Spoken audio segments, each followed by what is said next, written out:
Yo, what is good, everybody? Hope you all had a wonderful weekend. Hope you guys have a 3-day weekend. I know not everybody out there listening to this is going to have a 3-day weekend, but for those of you who are, hope you guys will enjoy it and remember why we're having it. I've mentioned many a times after, my days in music were over. I worked at Department of Veterans Affairs here in Denver, Colorado. They have since built a brand new one, and it's still referred to as the Denver VA, but it's out in a city called Aurora, and I haven't been in the new one yet because our contract expired right before they moved to the new one. But I heard it's just, I know this for a fact, even though they won't admit it. Maybe I shouldn't say it. I don't want to get put on a hit list. Anyways, we'll just skip that. But Memorial Day in memoriam. Thank you for representing our country, representing our freedom, and sacrificing, paying the ultimate price with your life. And that is something that not every single one of us has the mindset, capacity, ability, wherewithal, any of the above to imagine what something is so significant as your own life, that you put it in harm's way to make sure that your country is free from dictatorship, is free from what Ukraine is going through. And this is not political. I don't, anybody could ask political questions, and either there's no winning when you get into politics, to me at least. I'm not even gonna try to explain, because then I'll have somebody telling me this or that, and I haven't looked into it enough to really form my own opinion. And if that's unpatriotic of me, then that's unpatriotic. I'm just not one person to feel so passionate about it that I'm gonna argue it till I'm blue in the face. All I know is, working at the VA, I got to meet some incredible people, even some from World War II that were in our geriatrics ward, that were just amazing. And I thought it fitting to play this video, because the first time I heard it, I could not believe it. I don't know if they made a movie about it, but they sure as shit should. It is incredible. So, without further ado, here's the video, and brace yourself and prepare yourself and stick to the end. And here we go.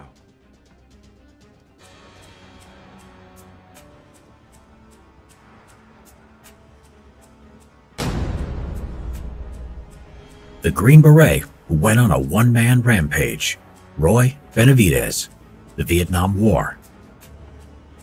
Roy Benavidez's life had been rough as a child.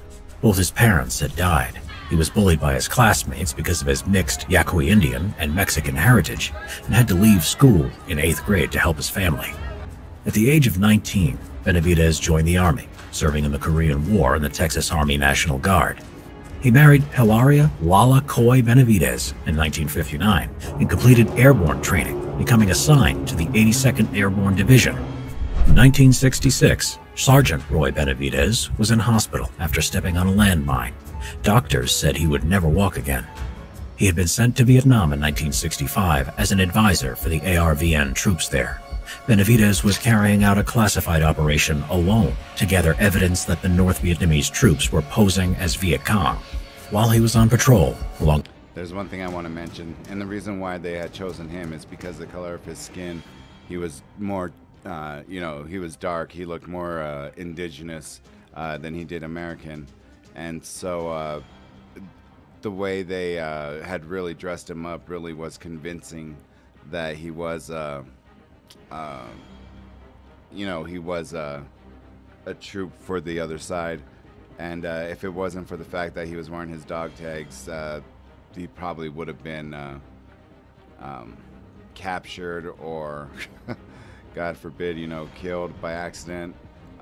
Because not everybody's always going to be privy to what type of assignment, you know, you're being given.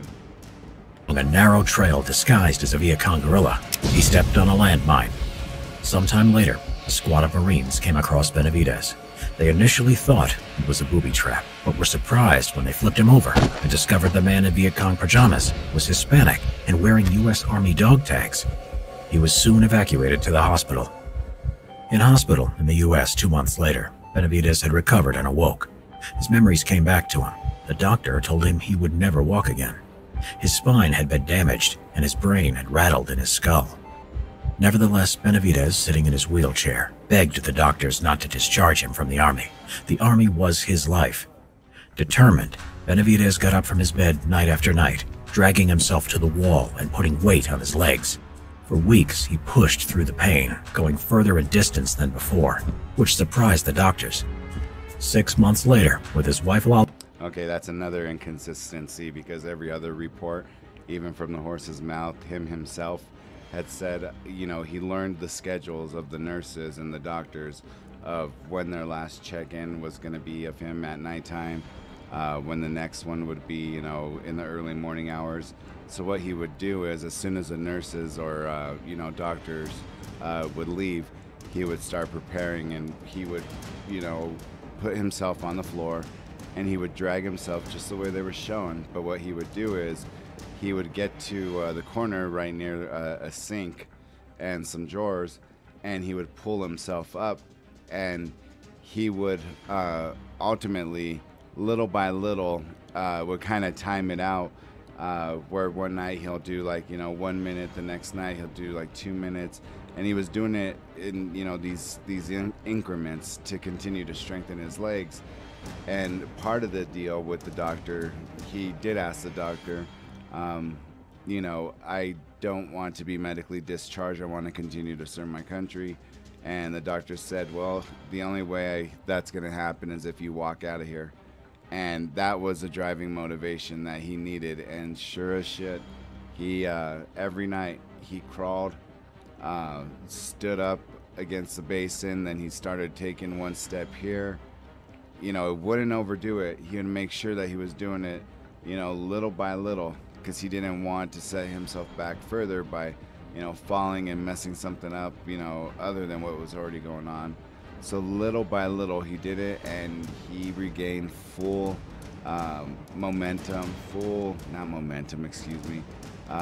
he regained, you know, full use of his, you know, of all his extremities.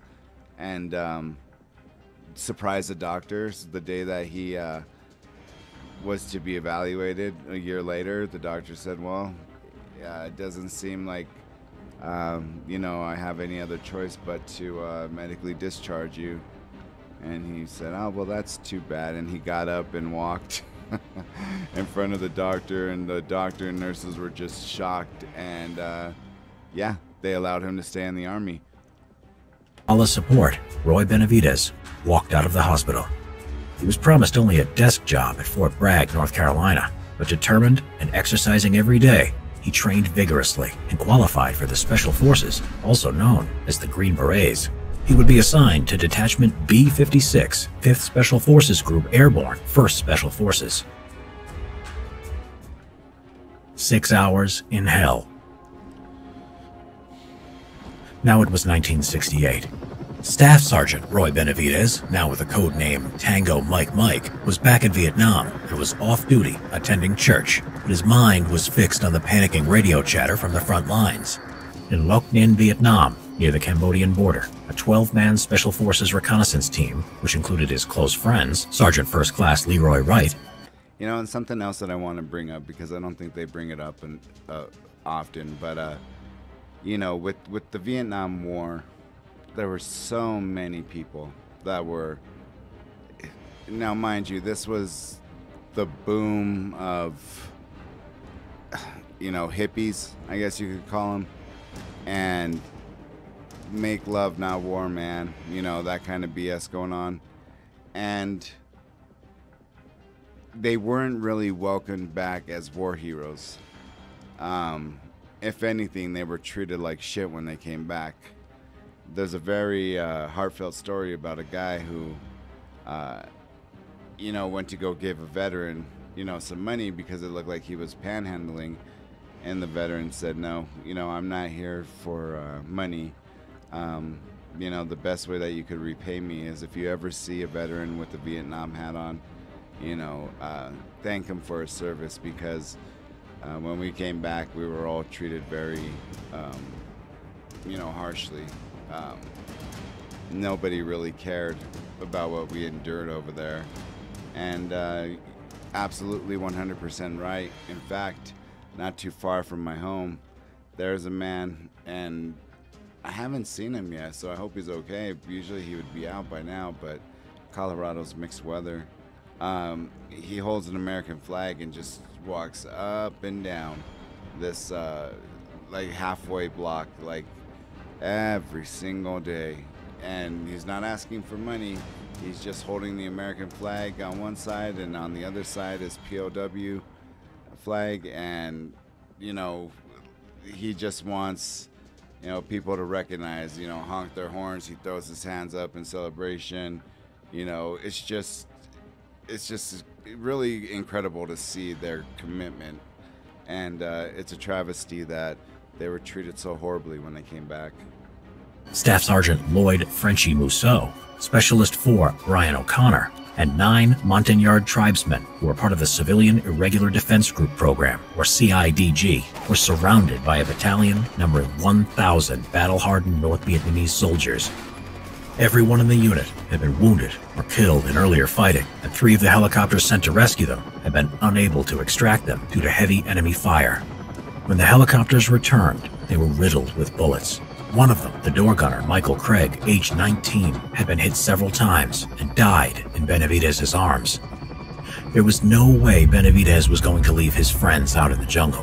Benavidez jumped onto a returning helicopter that was going back in, volunteering so quickly that he didn't have time to get his M16, so was only armed with a Bowie knife and medical supplies. Benavidez described it as going into autopilot. As he was approaching the extraction zone, Benavidez realized his fellow team members were too severely wounded to run the distance to the helicopter. There was so much enemy gunfire that the pilot, Larry McKibben, had to zigzag in an attempt to dodge it, but was nevertheless able to provide covering fire. Benavidez jumped out with a medical bag. See, for some reason this one doesn't mention it either, but he, you know, working solely off of adrenaline, coming off the injury of his back and, you know, needing to learn to strengthen his core and his back to walk again, he didn't realize how far up he had jumped. He didn't allow the pilot to get down further, and the pilot yelled at him as soon as he jumped because they were still a good amount of feet away from the ground. But call it whatever you may call it, karma or luck or adrenaline, but for as far or as high up as he jumped, it could have caused a lot, you know, it could have caused some severe damage, and it didn't, which was shocking. And he went on to say it himself too, that he just misjudged the, you know, the depth. His depth perception was off when he was just trying to concentrate on getting his you know, fellow soldiers out. Ran through the jungle to the wounded men under heavy enemy fire, taking a shot to the leg, which he initially thought was a thorn bush. He found Mousseau first against a tree whose eyeball had been shot out and was hanging down his cheek, but was determined to keep shooting back. The CIDG were in a pool of blood and patched up as best they could. Benavidez dragged everyone into a defensible position to direct their fire at the enemy and provided morphine to the wounded.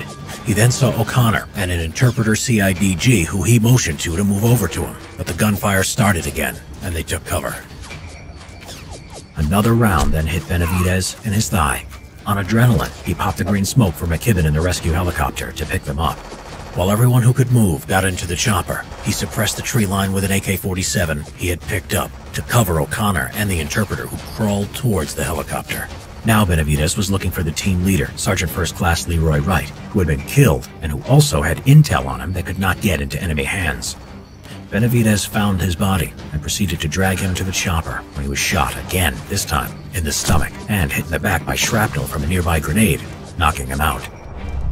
When he awoke, Benavidez was forced to leave his dead friend's body.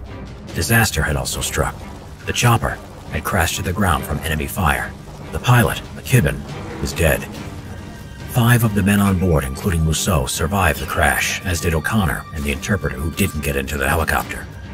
Benavidez pulled them out of the wreckage, dispensed morphine, set up a perimeter around the crash site, and called in heavy air support from the F-100s above, which dropped napalm on the enemy position. When the jets ran out of fuel and had to leave, the enemy machine gun fire started again. Benavidez gave O'Connor a 3rd shot of morphine and took another bullet to the leg. Their position was surrounded by North Vietnamese soldiers. It looked hopeless. But a helicopter finally came to their rescue. Benavidez and the rescue team carried and dragged the wounded men onto the chopper, but the landing zone was still being fired upon by NVA troops, to the extent that 2 men were shot in the back as they crawled to it. Shrapnel wounds to his face from earlier caused Benavidez's vision to be blurred from the blood in his eyes. When he went to get Mousseau, an NVA soldier butted his rifle into Benavidez's head. Okay, so I've never been into war and I've never been into combat or anything, but I did used to box, and I'll tell you what, when you start bleeding and say you get, like I have one right here that you could kind of see a little bit, when you get one of your, you know, when you start bleeding in your eye, it is so tough to see. I can't even explain how bad, you know, you're trying to focus and you can't. And, you know, that came from boxing, and that's, you know, a very controlled, safe environment. Now, safe in the most nicest of words, because, you know, CTE and all that, but it was something to do, you know, during, when I was out of, you know, when football leagues weren't going on, you know, good way to stay in shape. And yeah, I mean, when you get blood, you know, running around your eyes, it's just so fucking tough to, you know, see what's going on. So again, I mean, just amazing man here. And Jaw had slashed his arm with his bayonet.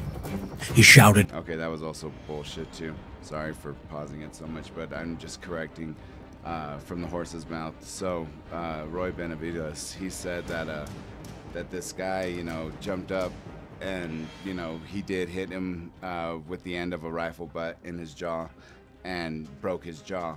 And that while he was about to get up, he stabbed him full on in the stomach with a bayonet.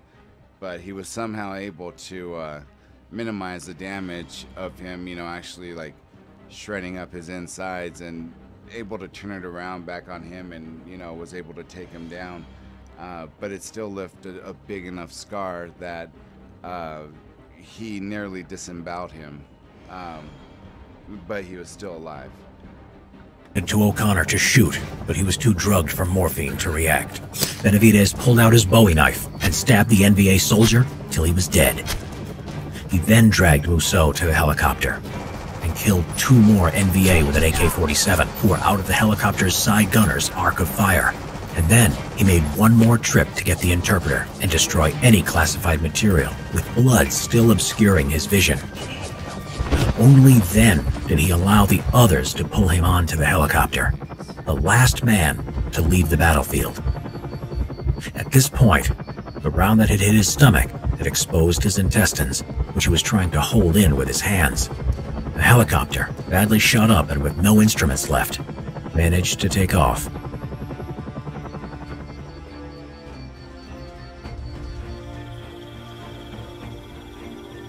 When they landed, the wounded were unloaded and examined one by one.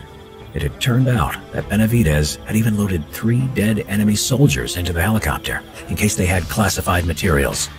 They were left to the side, as was Benavidez. He couldn't move or speak because of the broken jaw from the rifle butt.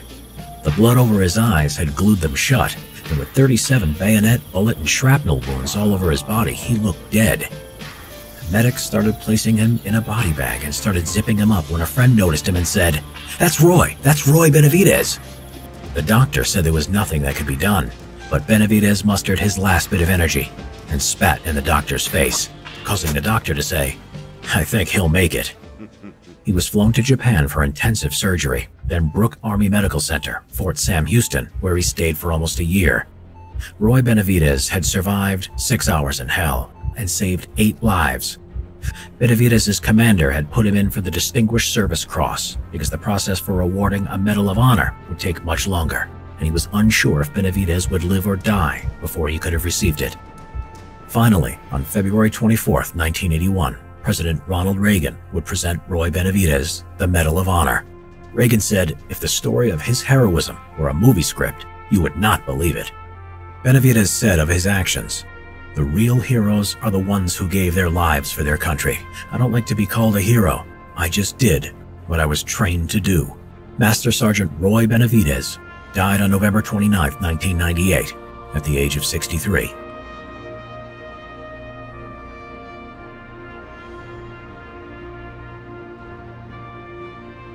Subscribe for more Vietnam War history videos.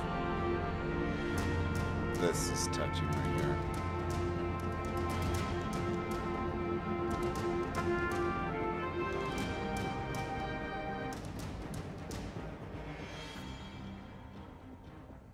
Trying to look for a shorter version. Yeah, the 1201.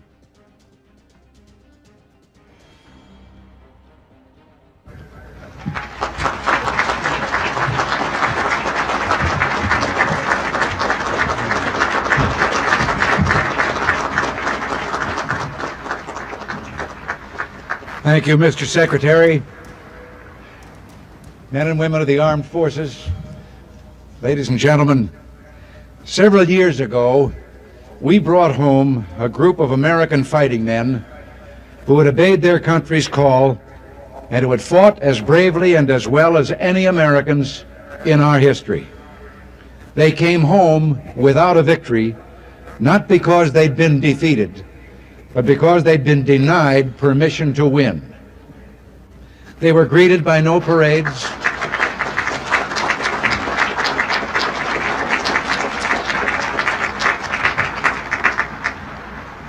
They were greeted by no parades, no bands, no waving of the flag they had so nobly served. There's been no thank you for their sacrifice. There's been no effort to honor and thus give pride to the families of more than 57,000 young men who gave their lives in that faraway war. As the poet Lawrence Binion wrote, "They shall grow not old, as we that are left grow old. Age shall not weary them, nor the years condemn. At the going down of the sun and in the morning, we will remember them." Pride, of course, cannot wipe out the burden of grief borne by their families, but it can make that grief easier to bear. The pain will not be quite as sharp if they know their fellow citizens share that pain. There's been little or no recognition of the gratitude we owe to the more than 300,000 men who suffered wounds in that war. John Stuart Mill said, "War is an ugly thing, but not the ugliest of things. A man who has nothing which he cares about more than his personal safety is a miserable creature and has no chance of being free unless made and kept so by the exertions of better men than himself." It's time to show our pride in them and to thank them. In his book, The Bridges at Toko-Ri, novelist James Michener writes movingly of the heroes who fought in the Korean conflict. In the book's final scene, an admiral stands on the darkened bridge of his carrier waiting for pilots he knows will never return from their mission. And as he waits, he asks in the silent darkness, "Where did we get such men?" Almost a generation later, I asked that same question when our POWs were returned from savage captivity in Vietnam. Where did we find such men? We find them where we've always found them. In our villages and towns, on our city streets, in our shops and on our farms.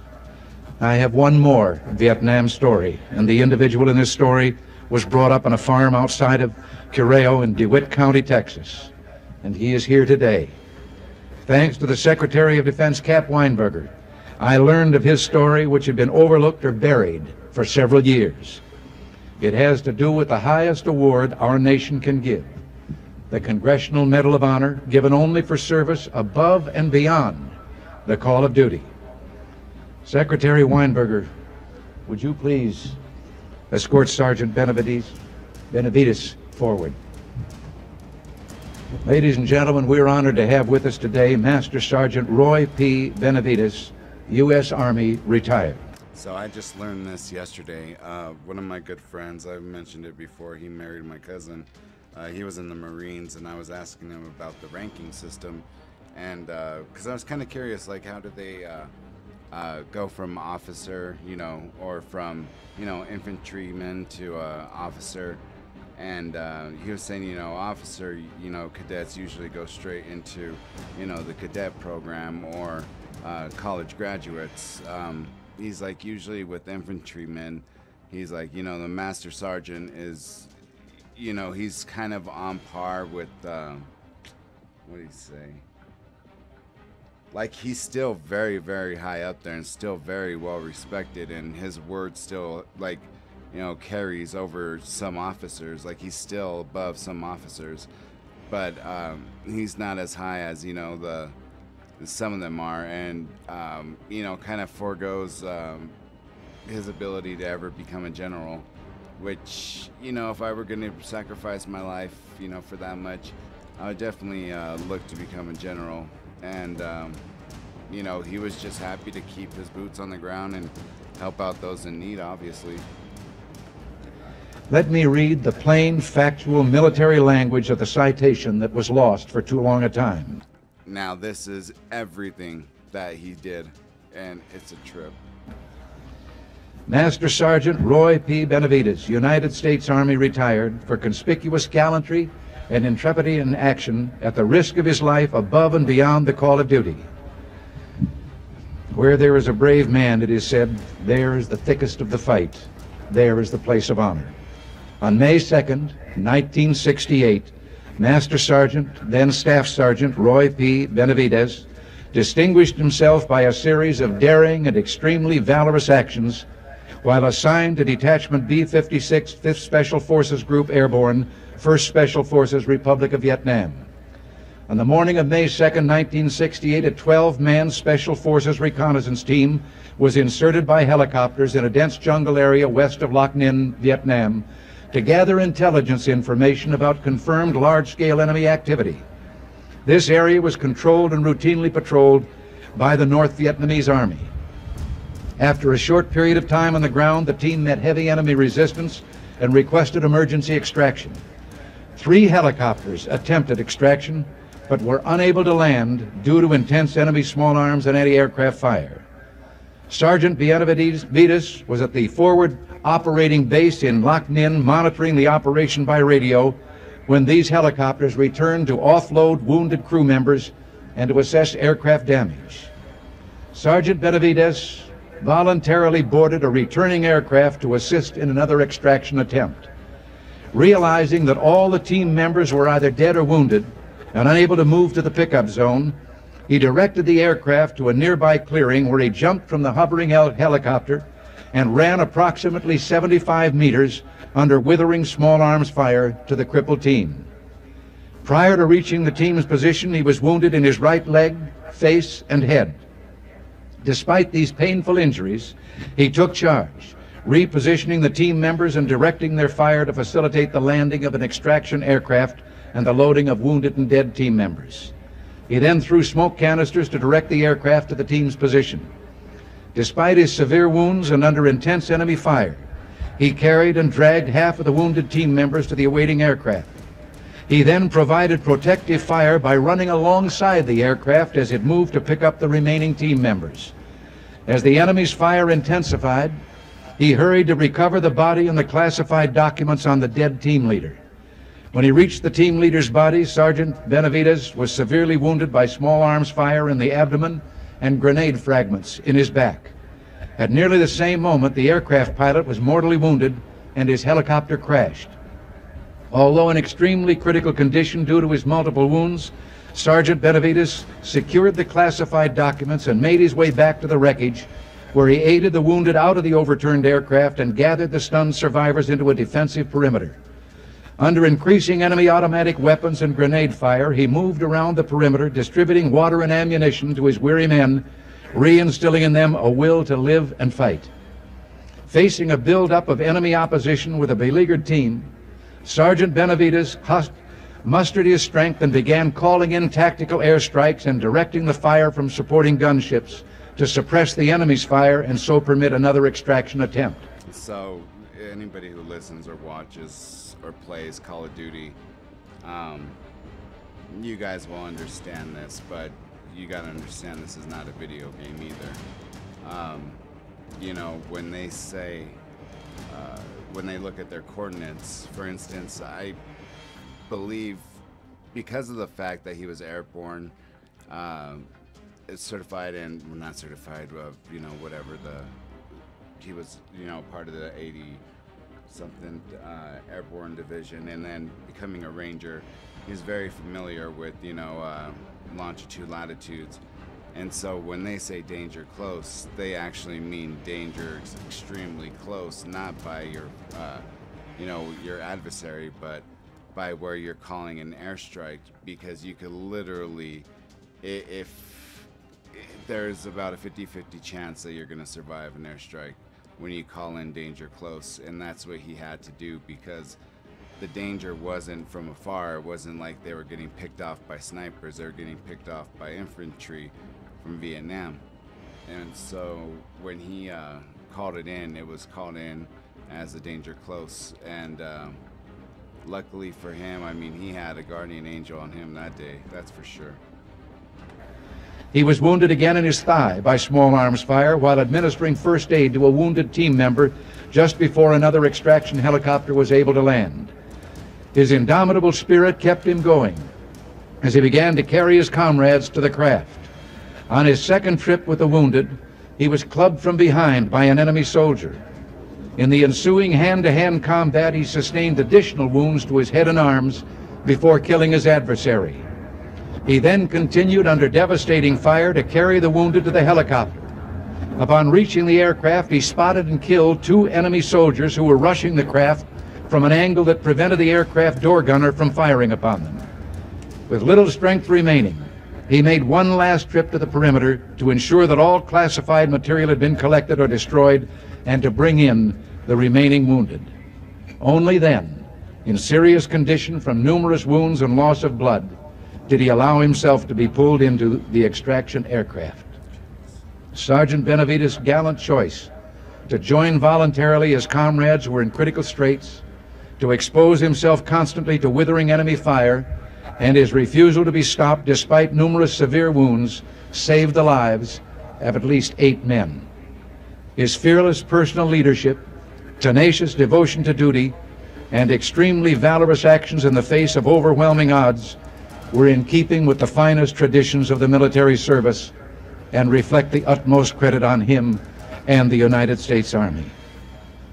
Sergeant Benavidez, a nation grateful to you and to all your comrades living and dead, awards you its highest symbol of gratitude.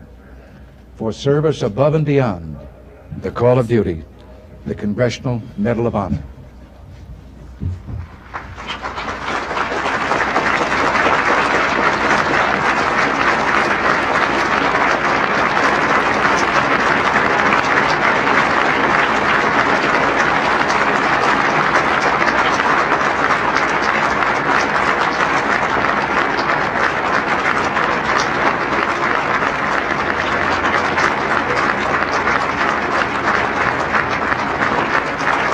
I think that's so cool that Reagan hugged him.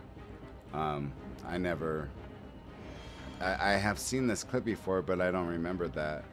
And that just kind of, you could tell, kind of threw him off too, because, you know, usually during these ceremonies and everything, they want to present it, you know, in the best possible light. You know, very professional, this or that, and Reagan just, you know, hugging him. You could tell he was like, I don't know what to do here. But yeah, I respect that totally.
So that's it.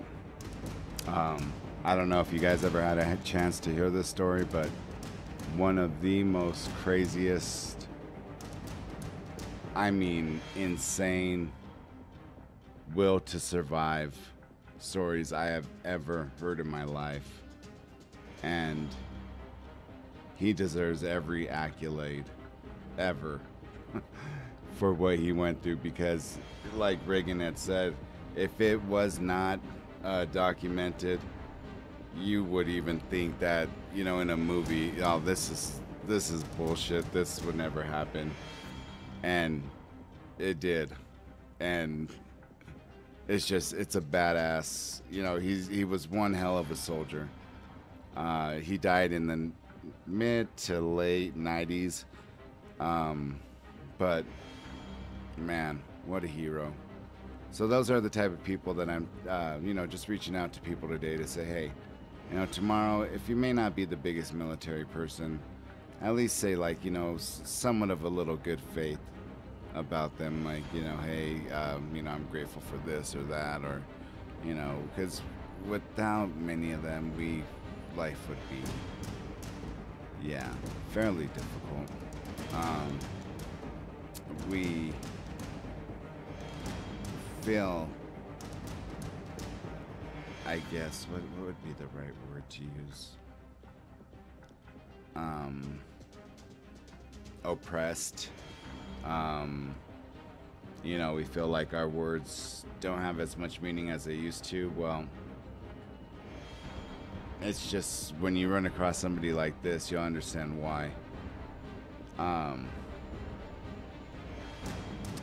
Not very many people are going to go out of their way like that to serve their country, and their country that they're serving is for the freedom of those in this country. And I always want to remind people of that. So tomorrow, you know, like I said, if you have a family member who was, you know, who served, or know a friend of the family who served, you know, just give them a quick thanks, because I believe they're, you know, they're up there in heaven, trying their best like they did down here. So anyways, you know, it's really hard to encapsulate what I'm trying to say, but I think for the most part, you guys understand where I'm trying to get at with this. So I hope you enjoyed this. I will be posting this and hopefully a couple songs before the end of the night. So until then, yeah, I will be right back.